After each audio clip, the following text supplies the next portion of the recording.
Hello, നമുക്കിന്ന് 1 kg wait വരുന്ന red velvet കേക്കിൻ്റെ റെസിപ്പിയും ഡിസൈനും ഒക്കെ ഒന്ന് കണ്ടു നോക്കിയാലോ. ആദ്യം നമുക്ക് 1 കപ്പ് മൈദയിലേക്ക് 1 ടീസ്പൂൺ കൊക്കോ പൗഡറും കൂടെ ചേർത്ത് നല്ലപോലെ ഒന്ന് യോജിപ്പിച്ച് വെക്കാം. അത് 2-3 വട്ടം ഒന്ന് ഇളക്കി ഒന്ന് അരിച്ച് മാറ്റി വെക്കാം. ഇനി ഒരു ഡ്രൈ ആയിട്ടുള്ള ബൗളിലേക്ക് 4 മുട്ട പൊട്ടിച്ചൊഴിച്ച് കൊടുക്കാം.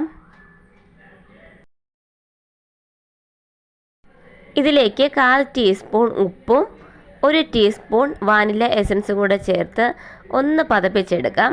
നല്ലപോലെ ഒന്ന് പതഞ്ഞ് വരുമ്പോഴത്തേക്കും അതിലേക്ക് 1 കപ്പ് പൊടിച്ച പഞ്ചസാര കുറേശ്ശെ ഇട്ട് നല്ല ഫ്ലഫി ആവുന്നിടം വരെ ഒന്ന് ബീറ്റ് ചെയ്തെടുക്കാം. ഇപ്പം നല്ലപോലെ ഫ്ലഫി ആയിട്ട് വന്നിട്ടുണ്ട്. ഇനി ഇതിലേക്ക് നമുക്ക് 1/4 ടീസ്പൂൺ റെഡ് കളറ് ഒന്ന് ആഡ് ചെയ്ത് കൊടുക്കാം. അതിലേക്ക് തന്നെ ഒന്ന് ആഡ് ചെയ്ത് മിക്സ് ആക്കുന്നതിന് മുമ്പ് തന്നെ നമുക്ക് കുറച്ച് മൈദയും അതിനൊപ്പം തന്നെ 1 ടേബിൾ സ്പൂൺ നല്ല ചൂട് പാലും കൂടി ഒന്ന് ഒഴിച്ചു കൊടുക്കാം. അതുകൂടെ ഒഴിച്ചു കൊടുത്ത് ബീറ്റർ വെച്ച് ജസ്റ്റ് ഒന്ന് മിക്സ് ചെയ്തെടുക്കുക.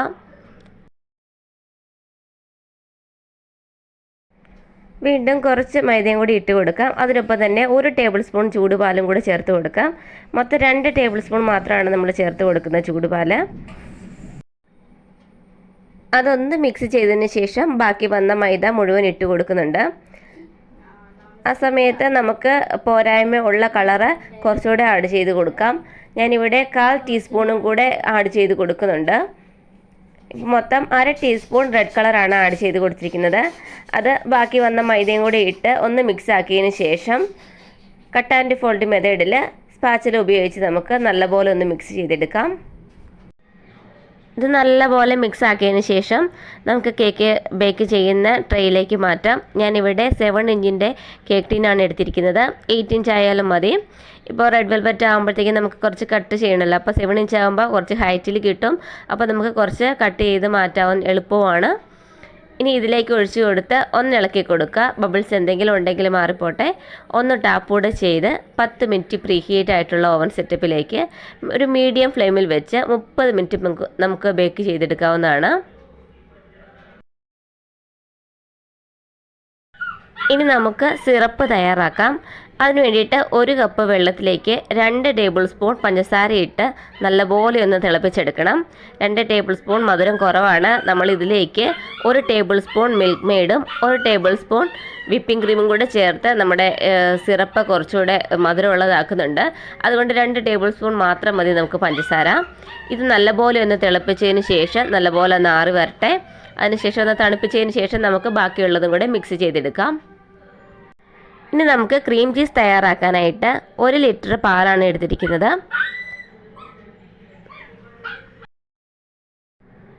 പാല് ഒന്ന് തിളയ്ക്കാറായി വരുമ്പോഴത്തേക്കും അതിലേക്ക് 1 ടേബിൾ സ്പൂൺ വിനാഗിരി ചേർത്ത് കൊടുത്ത് ഒന്ന് ഇളക്കി കൊടുക്കാം.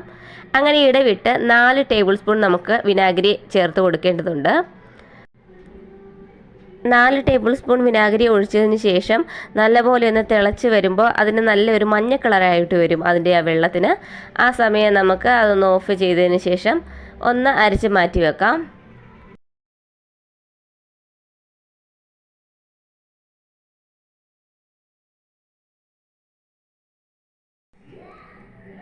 അരിക്കുമ്പോൾ ഒരുപാട് അങ്ങ് ഞെക്കി പിഴിഞ്ഞ് വെക്കണ്ട. അതിൽ ജസ്റ്റ് ഒന്ന് അരിച്ച് വെച്ച് ആ ചെറിയ നനവോട് തന്നെ ഇരിക്കട്ടെ. നമ്മുടെ കേക്ക് ഇപ്പോൾ ബേക്കായിട്ടുണ്ട്. നല്ലപോലെ ഹൈറ്റിൽ വന്നിട്ടുണ്ട്. ഇനി ഇതും ഒന്ന് ആറാനായിട്ട് മാറ്റി വെക്കാം. നമ്മൾ നേരത്തെ ക്രീം ചീസിന് വേണ്ടി തയ്യാറാക്കി വെച്ചിരിക്കുന്നത് നല്ലപോലെ തണുത്ത് വന്നിട്ടുണ്ട്. ഇതിപ്പോൾ ഞാൻ പഞ്ചസാര പൊടിച്ച് വെച്ച ജാറാണ്. ഇനി അതിലേക്ക് നമുക്ക് ഇത് മുഴുവനായിട്ട് ഇട്ട് കൊടുക്കാം. അതിലേക്ക് 3 ടേബിൾ സ്പൂൺ പഞ്ചസാരയും 1 ടീസ്പൂൺ വാനില എസൻസും കൂടെ ചേർത്ത് നല്ലപോലെ നല്ല ക്രീമി ആകുന്നോടം വരെ ഒന്ന് അരച്ചെടുക്കണം. ഇതിപ്പോൾ നല്ല പോലെ അരച്ചെടുത്തിട്ടുണ്ട്. നല്ല ക്രീമി ടെക്സ്ചറിലാണ് കിട്ടിയിരിക്കുന്നത്. ഇതൊന്ന് നമുക്ക് തണുക്കാനായിട്ട് ഫ്രിഡ്ജിലേക്ക് മാറ്റി വെക്കാം. നമ്മുടെ കേക്ക് നല്ല പോലെ ആറിയിട്ടുണ്ട്. നമുക്കതിൻ്റെ മുകൾ ഭാഗം കുറച്ചൊന്ന് മാറ്റി വെക്കാം ക്രംസ് ഉണ്ടാക്കാനായിട്ട്. ബാക്കി 3 ലെയറായിട്ടൊന്നും കട്ട് ചെയ്തും കൂടെ വെക്കാം.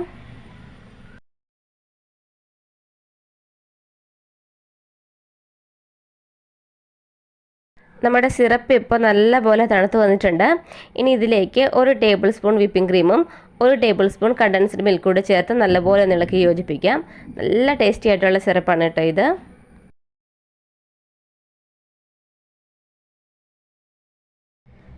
ഇനി നമുക്ക് ഫ്രോസ്റ്റ് ചെയ്യുന്നതിന് വേണ്ടിയിട്ട് 2 കപ്പ് വിപ്പിംഗ് ക്രീമാണ് തയ്യാറാക്കി വെച്ചിരിക്കുന്നത്. അതിൽ നിന്നും കുറച്ച് ഭാഗം മാത്രം എടുക്കുക. അതിലേക്ക് നമ്മൾ തയ്യാറാക്കി വെച്ച ക്രീം ചീസ് മുഴുവനായിട്ട് ചേർത്ത് കൊടുത്ത് നല്ലപോലെ ഒന്ന് മിക്സ് ചെയ്തെടുക്കാം. ഇനി ഒരു കേക്ക് ബോർഡിലേക്ക് കുറച്ച് ക്രീം അപ്ലൈ ചെയ്ത് ആദ്യത്തെ ലെയർ വെച്ച് കൊടുക്കാം. അത് നല്ലപോലെ ഒന്ന് വെറ്റ് ചെയ്തതിന് ശേഷം നമുക്ക് ക്രീമും കൂടെ അപ്ലൈ ചെയ്ത് അതിന് മുകളിലേക്ക് കുറച്ച് വൈറ്റ് ചോക്ലേറ്റും കുറച്ച് മിൽക്ക് മെയ്ഡും കൂടെ ആഡ് ചെയ്ത് 3 ലെയർ ഒന്ന് സെറ്റാക്കി എടുക്കണം. അതൊന്ന് ക്രം കോട്ട് ചെയ്ത് കുറച്ച് നേരം നമുക്ക് ഫ്രീസറിലേക്ക് ഒന്ന് വെച്ച് കൊടുക്കാം.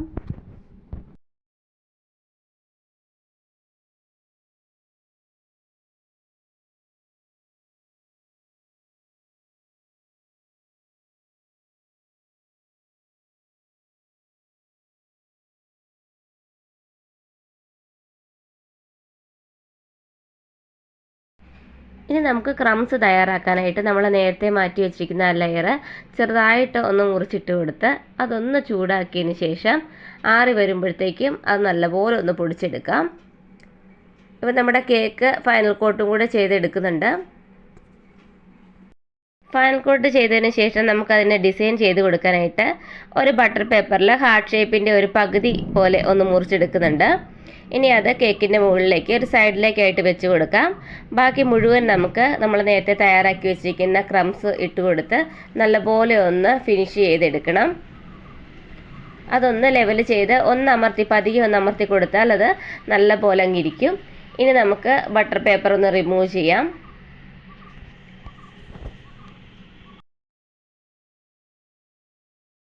ഇനി ആ സ്പേസിലേക്ക് നമ്മൾ റോസറ്റ് ഡിസൈൻ ചെയ്യുന്ന നോസിൽ വെച്ചിട്ട് ചെറുതും വലുതുമായിട്ടുള്ള നോസിൽ വെച്ചിട്ട് വരച്ചു കൊടുക്കുന്നുണ്ട്. അത് വെള്ള കളറിൽ സ്റ്റാർ നോസിൽ പോലത്തെ ഒരു നോസിലും വെച്ചിട്ടും വരച്ചു കൊടുക്കുന്നുണ്ട്. ഇപ്പം നല്ല ഭംഗിയായിട്ടുണ്ട്. ഇനി ഇതിന് മുകളിലേക്ക് നമുക്ക് ഷുഗർ ബോൾസ് സിൽവർ കളറിൻ്റെയാണ് ആഡ് ചെയ്ത് കൊടുക്കുന്നത്. നമ്മൾ ഇവിടെ ഇട്ട് വെച്ചിരിക്കുന്ന ക്രംസിൻ്റെ മുകളിലായിട്ടും സൈഡ് വശത്തൂടെയും ഇട്ട് കൊടുക്കുന്നുണ്ട്. ഇനി ബാക്കി വന്ന ക്രംസ് മുഴുവൻ നമ്മൾ താഴേക്ക് ഉള്ള സൈഡ് വശത്ത് മുഴുവനായിട്ടും അങ്ങ് ഇട്ട് കൊടുക്കുകയാണ് ചെയ്യുന്നത്.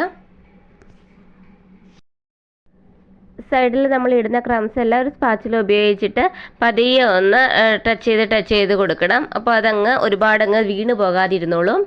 ഇത്രയുള്ള നമ്മുടെ ഡിസൈന്. ഇതിൻ്റെ മുകളിലായിട്ട് നമ്മൾ ഒരു ഹാപ്പി ആനിവേഴ്സറി എന്നുള്ള ഒരു ടോപ്പറോട് വെച്ച് കൊടുക്കുന്നുണ്ട്. അപ്പോൾ അടിപൊളിയായില്ലേ? എല്ലാവർക്കും ഇത് ഇഷ്ടമായെന്നുണ്ടെങ്കിൽ ഒന്ന് ലൈക്ക് ചെയ്യുക.